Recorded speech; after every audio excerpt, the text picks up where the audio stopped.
सभी भाइयों बहनों के आपके अपने चैनल टेक ज्ञान कुंज में एक बार फिर से स्वागत है। प्लीज़ जो अभी तक हमारे चैनल को सब्सक्राइब नहीं किए होंगे जरूर सब्सक्राइब कर लेंगे। उसके बगल में बेल आइकन उसे प्रेस कर लेंगे जिससे कि आगे वीडियो की नोटिफिकेशन आपके पास तुरंत पहुंच जाया करेगी। देखिए, मैं डेली करंट अफेयर्स की वीडियोस प्रोवाइड करता हूं। उसी कड़ी में आज 24 अप्रैल के जितने भी मोस्ट इंपॉर्टेंट करंट के क्वेश्चन थे सारे क्वेश्चन को इसमें कवर किया गया है। अगर एक दो क्वेश्चन रह जाते तो मैं उसे अगले वीडियोज़ में कवर कर देता हूँ। तो चलिए मैं देर ना करते हुए स्टार्ट करता हूँ आज का क्वेश्चन।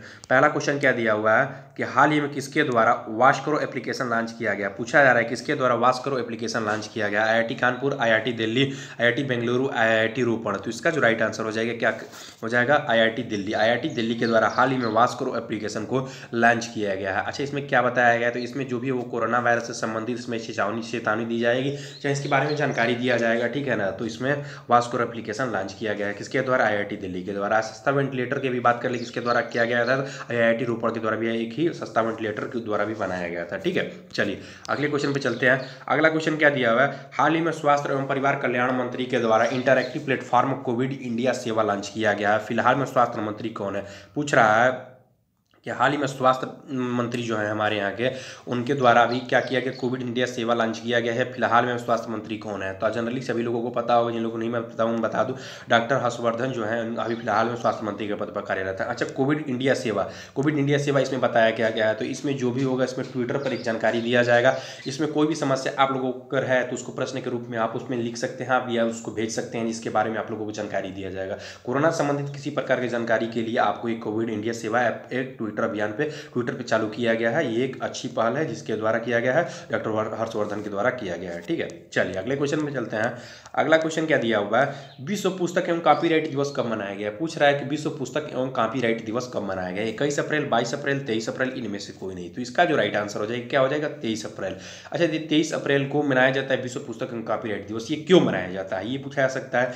तो ये जो होता है ना, ये लोगों के बीच में बुक के प्रति जागरूकता फैलाने के लिए ये विश्व पुस्तक एवं कॉपीराइट दिवस के रूप में मनाया जाता है कि जिससे लोगों के प्रति उनके जो बुक्स होंगे उनके ज़्यादा से ज़्यादा पढ़ने की इच्छा जाहिर हो और वो लोग उस बुक्स को पढ़ें, किसी भी बुक्स को पढ़ने के लिए फैलाया जाता है। तो अच्छा, ये किसके द्वारा मनाया जाता था, यूनेस्को के द्वारा ये मनाया जाता है, याद रख लीजिएगा।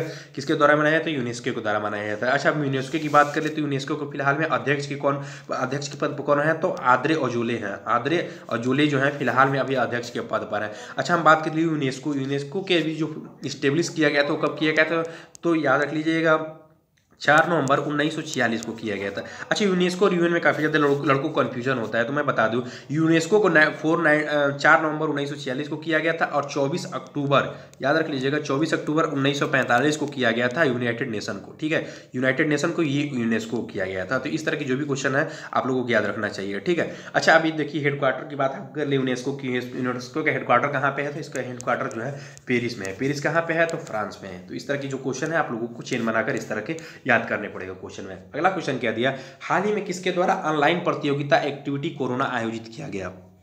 पूछ रहा है कि किसके द्वारा ऑनलाइन प्रतियोगिता एक्टिविटी कोरोना आयोजित किया गया। देखिए, मैं एक चीज थोड़ा सा आप लोगों को बता दूं, जितने भी आयोजन, योजना, कार्यक्रम और डेज, इन सबसे जितने भी क्वेश्चन बनते हैं आप लोगों को हमेशा पेपर में पूछे जाते हैं और पूछे जाएंगे और अल्टरनेट क्रम में हमेशा पूछे जाते हैं। आज अगर पूछ दिया गया कि ये डे कब मनाया गया तो दूसरा डे कब मनाया जाएगा ये भी पूछ सकता है। ये नहीं जरूरी है कि वही डे पूछा जाएगा, लेकिन उसका अगला डे जो है पूछा जा सकता है, ठीक है। तो इस तरह से डे भी जो हो, जो भी आयोजन हो, इन सबसे रिलेटेड क्वेश्चन पूछे जा सकते हैं। कई से पेपर होते हैं तो वही योजना एक दूसरे में पूछ लेगा, दूसरी योजना के बारे में, तो दूसरे पेपर में दूसरी योजना के बारे में पूछ लेगा। तो इसका जो राइट आंसर हो क्या हो जाएगा, लद्दाख हो जाएगा। लद्दाख के द्वारा एक ऑनलाइन प्रतियोगिता एक्टिविटी कोरोना आयोजित किया गया।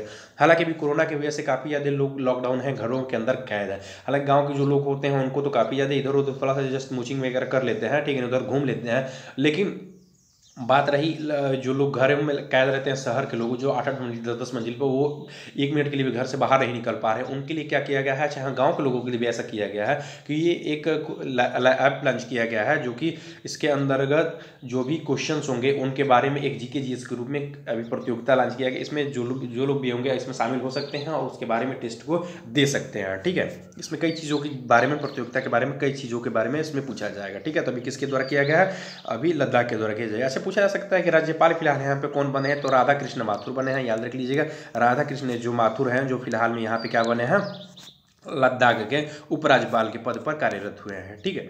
अगला क्वेश्चन क्या दिया हुआ है, अंग्रेजी भाषा दिवस कब मनाया गया। देखिए, अभी मैंने बताया कॉपीराइट दिवस के बारे में, अभी अंग्रेजी भाषा दिवस के आप लोगों को एक क्वेश्चन का आंसर आप लोग कमेंट में देना होगा कि जो हिंदी भाषा दिवस है वो कब मनाया जाता है। ये यूपी स्पेशल या यूपी जीके या यूपी हिंदी आप लोगों को कहीं भी पूछा जाता है कि हिंदी भाषा दिवस कब मनाया गया। उसी कड़ी में पूछा जा रहा है अंग्रेजी भाषा दिवस कब मनाया गया। तो इसका जो राइट आंसर हो जाएगा क्या हो जाएगा, इसका राइट आंसर हो जाएगा 23 अप्रैल। 23 अप्रैल को अंग्रेजी भाषा दिवस के रूप में मनाया जाता है। अच्छा, ये क्यों मनाया जाता है, किसके द्वारा मनाया जाता है? तो ये विलियम शेक्सपियर की इसी दिन जन्म हुआ था। याद रख लीजिएगा, जो विलियम शेक्सपियर थे इनका अभी बहुत ही ये बहुत विद्वान थे, इंग्लिश के बहुत ही ज्ञाता, फादर ऑफ इंग्लिश के रूप में भी ये कहे जाते हैं। तो विलियम शेक्सपियर के जन्म के दिन इन्हें क्या मनाया जाता है, अंग्रेजी भाषा दिवस के रूप में मनाया जाता है। अच्छा, ये किसके द्वारा मनाया जाता है? तभी मैंने यूनेस्को के बारे में पूरा डिटेल्स बताया, तो ये भी यूनेस्को के द्वारा ही मनाया जाता है, तो याद रख लीजिएगा। ठीक है, चलिए अगले क्वेश्चन पे चलते हैं। अगला क्वेश्चन क्या दिया? हाल ही में कैबिनेट के द्वारा आपदा प्रबंधन कानून के अध्यादेश के द्वारा संशोधन किया गया। यह कानून कब लाया गया है? ठीक है, बहुत इंपॉर्टेंट क्वेश्चन, अभी फिलहाल में अभी परसों की घटना हुई है, इसमें बताया जा रहा है। तो इसका कब लाया गया था? 1897 ईस्वी में ये लेकर आया गया था। अच्छा, ये बात कर लें कि आपदा प्रबंधन कानून ये है क्या। तो इसमें ये बताया गया था कि जो भी आपदा से रिलेटेड चीज़ें होती हैं इसके बारे में बताया गया है। लेकिन अभी इसके बारे में संशोधन क्या किया गया है? तो इसमें संशोधन किया गया है और क्या शब्द जोड़ा गया है? तो शब्द जोड़ा गया है जो संज्ञेय व जमानती गैर जमानती अपराध जोड़ा गया है। संज्ञेय एवं गैर जमानती अपराध इसमें शब्द जोड़ा गया। अर्थात इसमें ये बताया गया है कि जो भी लोग अभी जो स्वास्थ्यकर्मी वगैरह है, पुलिस वगैरह है, उन पर जाने पर, लॉकडाउन के क्षेत्र में देखने पर उनमें काफ़ी ज़्यादा लोगों पर पथराव वगैरह चीज़ हो रहे हैं। इसी को देखते हुए भी क्या किया गया है कि संशोधन किया गया है कि अगर कोई भी लोग अगर उनके ऊपर पथराव करते हैं और उनको पता चल जाता है कि ये लोग कौन है, तो उन पे 50,000 रुपये और 2 लाख तक का जुर्माना लगाया जा सकता है। और उन पे अगर किसी प्रकार की क्षतिपूर्ति अगर नजर आती है, अगर स्वास्थ्यकर्मी वगैरह पुलिस वगैरह में किसी प्रकार की क्षतिपूर्ति होती है, तो उन लोगों पर क्या किया जाएगा, उन जो लोग उस पर क्या करेंगे, इसमें अपराध में पकड़े जाएंगे, उन पर 7 साल तक के लिए सजा भी हो सकती है। मैक्सिमम 7 साल तक की सजा दिया जा सकता है। इसी में संशोधन किया गया है। ठीक है, चलिए अगले क्वेश्चन पर चलते हैं। और इसमें ये भी नहीं बताया गया, इसमें ये भी चीज़ बताया गया कि इसका जो कानून है इसमें 30 दिन के अंदर इसको पकड़ा जाना चाहिए। जो मुजरिम होंगे 30 दिन के अंदर पकड़े जाएंगे और 1 साल के अंदर इसको सजा भी दिया जाएगा। ठीक है, तो बहुत अच्छी पहल है, अभी कैबिनेट द्वारा किया गया है। ठीक है, चलिए अगले क्वेश्चन पे चलते हैं। अगला क्वेश्चन क्या दिया हुआ है? हाल ही में मानव संसाधन विकास मंत्रालय के द्वारा ई लर्निंग कार्यक्रम शुरू किया गया। मानव संसाधन विकास मंत्रालय के द्वारा एक ई लर्निंग कार्यक्रम शुरू किया गया। तो इस कार्यक्रम का नाम क्या है पूछा जा सकता है। तो इस कार्यक्रम का जो नाम है क्या है? विद्यावान है। अच्छा, इसमें क्या बताया गया है? तो जो मानव संसाधन विकास मंत्रालय की ई लर्निंग, देखिए जो घरों में लड़के हैं वो अभी पढ़ने में काफ़ी ज़्यादा उनको दिक्कतें हो रही हैं, अभी लड़के पढ़ नहीं रहे हैं, लेकिन उनके लिए एक ऑनलाइन व्यवस्था की जाएगी। हर कॉलेज स्कूल इंस्टीट्यूट के द्वारा एक ई लर्निंग प्लेटफॉर्म लॉन्च किया जाएगा, जिसके द्वारा लोग घर में रह के भी पढ़ सकते हैं। अच्छा, ये किसके द्वारा किया गया है? ये अभी रमेश पोखरियाल निशंक के द्वारा किया गया है। किसके द्वारा? रमेश पोखरियाल निशंक के द्वारा अभी फिलहाल में किया गया है। हरिद्वार से भी सांसद है फिलहाल में। ठीक है, चलिए अगला क्वेश्चन क्या दिया हुआ है? हाल ही में फेसबुक ने जियो के साथ मिलकर उसके कितने प्रतिशत हिस्सेदारी खरीदने की बात कही है? तो इसका जो राइट आंसर हो जाएगा 9.9% अभी हिस्सेदारी खरीदने की बात की गई है। अच्छा, हम इसको भारतीय अगर कितने रुपए में अगर पूछा जा सकता है कितने रुपए की ये किया गया है, अभी ये साझा किया गया है, तो ये $5.7 बिलियन की बात किया गया। $5.7 बिलियन की बात किया गया है। तो ये लगभग कितने रुपए का हो जाएगा? 43,574 करोड़ रुपए की बात हो जाएगा। 43,574 हज़ार करोड़ रुपए की बात हो जाएगा। ठीक है, चलिए अगले क्वेश्चन पे चलते हैं। अगला क्वेश्चन क्या दिया हुआ है? हाल ही में इराक के द्वारा सैन्य उपग्रह सफलतापूर्वक परीक्षण किया गया। यह कितने किलोमीटर दूर कक्षा में स्थापित किया जाएगा? पूछा जा रहा है कि अभी ईरान के द्वारा क्या किया गया है? सैन्य उपग्रह को लॉन्च किया गया है। तो पूछ रहा है कि इसका परीक्षण कितने किलोमीटर दूर कक्षा में स्थापित किया जाएगा। तो इसका जो राइट आंसर हो जाएगा क्या हो जाएगा? 425 किलोमीटर दूर स्थापित किया जाएगा। ठीक है, तो इसका राइट आंसर हो जाएगा 425 किलोमीटर। पूछा जा सकता है कि इसका नाम क्या है? तो इसका जो नाम है नूर है। ठीक है ना। अब पूछा जा सकता है ये भी कि जो अभी पहला उपग्रह लॉन्च किया गया है तो नूर इसका। ठीक है ना। अभी पूछा सकते हैं ईरान की राजधानी क्या है? यहाँ पे ईरान की बात कर रहे हैं हम। ठीक है ना। तो ईरान की राजधानी क्या है? तो तेहरान है। मुद्रा कौन है? रियाल है। राष्ट्रपति कौन है? हसन रूहानी है। चलिए अगले क्वेश्चन पे चलते हैं। अगला क्वेश्चन क्या दिया है? किस राज्य सरकार के द्वारा आयु एवं सेहत साथी ऐप लॉन्च किया गया है? पूछ रहा है किस राज्य सरकार के द्वारा आयु एवं सेहत साथी ऐप लॉन्च किया गया है? दिल्ली सरकार के द्वारा, उत्तर प्रदेश सरकार के द्वारा, मध्य प्रदेश सरकार के द्वारा, राजस्थान सरकार के द्वारा।